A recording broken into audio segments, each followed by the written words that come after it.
हम बहुत सी फिल्में देखते हैं, चर्चा करते हैं और फिर भूल जाते हैं।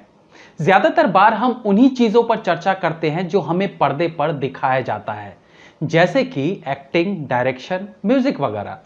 लेकिन ऐसे में अगर आपको इन फिल्मों के पीछे की कुछ सच्चाई जानने को मिले तो कैसा लगेगा? आई गेस बहुत से लोगों को यह एक्साइट जरूर करेगा। तो आज एक बार फिर से हम अपने बॉलीवुड अननोन फैक्ट सीरीज में फिल्मों से जुड़े कुछ रोचक तथ्यों पर बात करते हैं जो शायद आपको पता ना हो। वेलकम टू पलट तेरा ध्यान किधर है।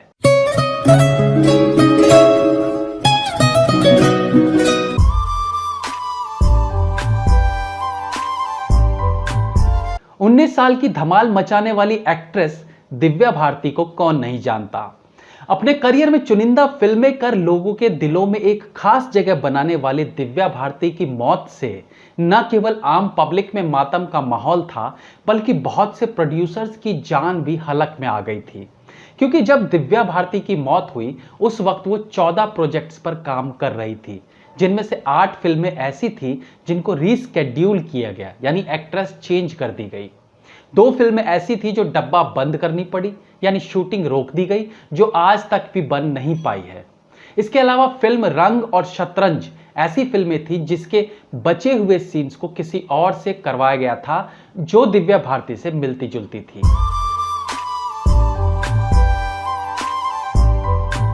श्रीदेवी और अनिल कपूर की फिल्म लाडला दिव्या भारती ने साइन की थी और काफी सारा पार्ट उन्होंने शूट भी कर लिया था। लेकिन उनकी मौत हो जाने के कारण इस पूरी फिल्म को श्रीदेवी के साथ दोबारा शूट किया गया।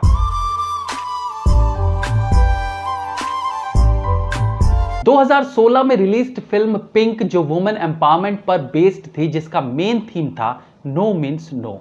इस फिल्म में अमिताभ बच्चन और तापसी पन्नू का दमदार परफॉर्मेंस देखने को मिला था। इस फिल्म के टाइटल को लेकर लोगों ने एक राय बना ली थी कि क्योंकि ये फिल्म फीमेल कैरेक्टर्स पर बेस्ड है तो इसलिए इसका नाम पिंक रखा गया होगा, क्योंकि पिंक कलर को महिलाओं का कलर माना जाता है। लेकिन ऐसा था नहीं। अगर आप फिल्म के पोस्टर को देखें तो पिंक नाम के आई और के को 2 हाथों से पकड़ा हुआ दिखाया गया है, जो ये महिला सशक्तिकरण को दर्शाता है। क्यों, आपने कभी गौर किया? वहीं अमिताभ बच्चन का इस टाइटल को लेकर कहना था कि पिंक का मतलब है महिलाओं को रात में बाहर जाने की आजादी होनी चाहिए।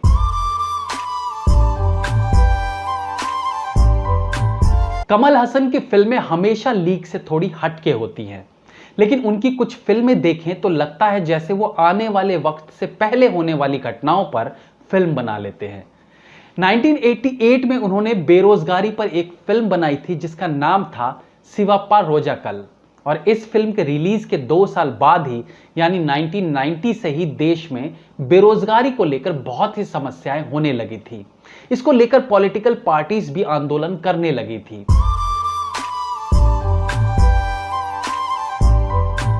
वहीं 1992 में उन्होंने देवर मगन नाम से एक फिल्म बनाई थी।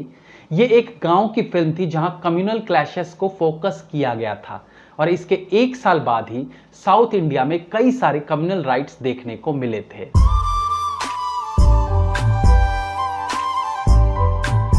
इसके बाद अगर 1996 की बात करें तो वो एक ऐसा समय था जब देश में कई सारी फाइनेंस कंपनीज लाइट में आ गई थी, जिन्होंने कई लोगों के पैसे गबन कर लिए थे। लेकिन इसके ठीक 2 साल पहले कमल हसन ने एक फिल्म बनाई थी जिसका नाम था महानंदी। यह फिल्म ऑलरेडी फाइनेंस कंपनीज के घोटालों पर बेस्ड थी।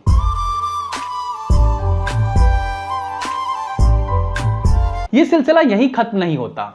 सन 2000 में उन्होंने हे राम नाम की फिल्म बनाई थी जो एक बार फिर से हिंदू मुस्लिम दंगों पर बेस्ड थी, और फिर 2002 में गुजरात का गोधरा कांड।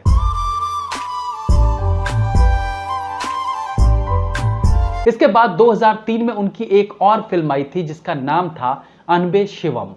इस फिल्म में पहली बार सुनामी शब्द का इस्तेमाल किया गया था। इससे पहले देश में ना के बराबर लोग सुनामी शब्द का मतलब जानते थे, और इस फिल्म के रिलीज के 1 साल बाद ही 2004 में सुनामी का ऐसा प्रकोप आया कि दक्षिण भारत को पूरी तरह से बर्बाद करके रख दिया।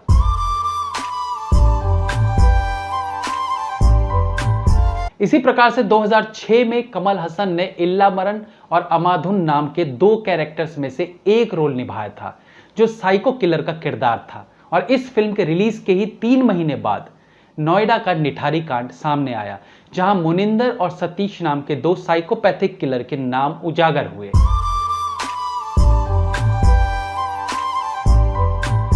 पीकू फिल्म आप सबको याद ही होगी, जिसके लीड रोल्स में थे अमिताभ बच्चन, इरफान खान और दीपिका पादुकोण।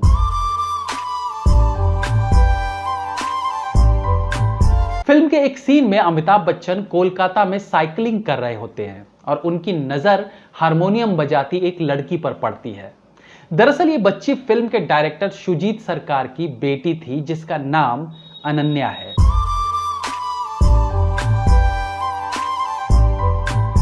आमिर खान की फिल्म पीके में उन्हें लोकल राजस्थानी कपड़े पहनाने थे। इसके लिए फिल्म के डायरेक्टर चाहते थे कि दुकानों से कपड़े ना खरीदे जाएं और उन्हें कपड़ों पर भी राजस्थानी प्रिंटिंग चाहिए थी, जो वहां के लोकल लोग ही पहने नजर आ रहे थे।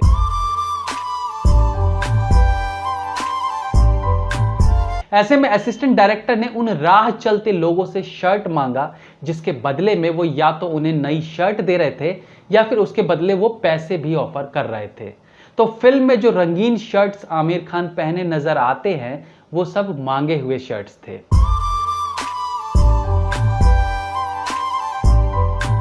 संजय लीला भंसाली की फिल्म पद्मावत में फिल्म मेकर्स लीड रोल में सलमान खान और ऐश्वर्या राय को चाहते थे, लेकिन ऐसा हो नहीं पाया।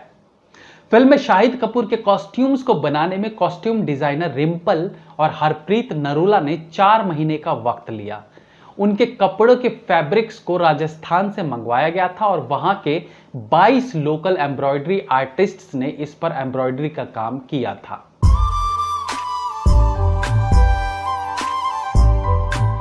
नाइनटीन 1975 की ब्लॉकबस्टर फिल्म शोले को उस वक्त बनाने का टोटल बजट था 3 करोड़ रुपए, जिसने इससे पहले रिलीज हुई फिल्म मुगले आजम का रिकॉर्ड तोड़ा था, जिसका कुल बजट था 1 करोड़ रुपए।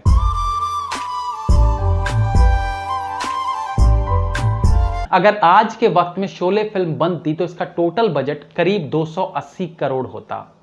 इसी प्रकार से फिल्म गदर के बारे में भी एक कैलकुलेशन किया जा सकता है। 2001 में गदर फिल्म ने सबसे ज्यादा टिकट्स बेचने का रिकॉर्ड बनाया था।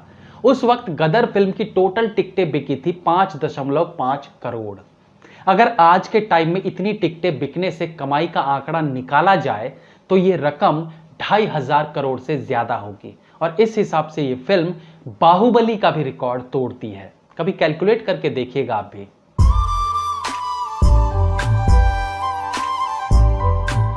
फिल्म कल हो ना हो में एक रेस्टोरेंट का सीन है, जहां पर आम पब्लिक के बीच करण जौहर और फराह खान एक टेबल पर कॉफी पीते नजर आए थे, लेकिन यह सीन इतना छोटा था कि इस पर किसी का भी ध्यान नहीं गया।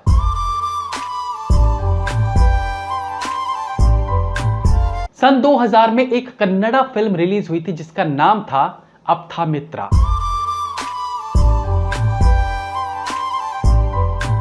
इस फिल्म के लीड रोल्स में थे डॉक्टर विष्णुवर्धन और सौंदर्या। यह एक हॉरर फिल्म थी जिसके रिलीज होने के कुछ दिन पहले ही एक प्लेन क्रैश में एक्ट्रेस सौंदर्या की मौत हो जाती है।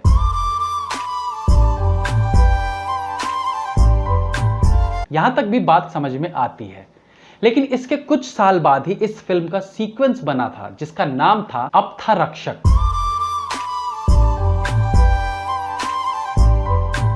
इस फिल्म में भी डॉक्टर विष्णुवर्धन ने ही काम किया था, लेकिन एक बार फिर से इस फिल्म के रिलीज के कुछ दिन पहले ही हार्ट अटैक से उनकी मौत हो गई।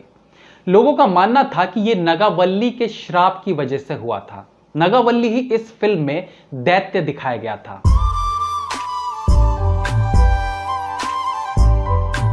तो दोस्तों, ये थे कुछ अननोन फैक्ट्स जो शायद आपको पता ना हो या मे भी पता भी हो। इनमें से सबसे अच्छा अननोन फैक्ट आपको कौन सा लगा, ये हमें कमेंट सेक्शन में जरूर बताइएगा। That's all for today friends. Like me on Facebook, Insta and follow me on Twitter. Be safe, have fun. मिलते हैं अगली बार फिर किसी नए एपिसोड के साथ। तब तक के लिए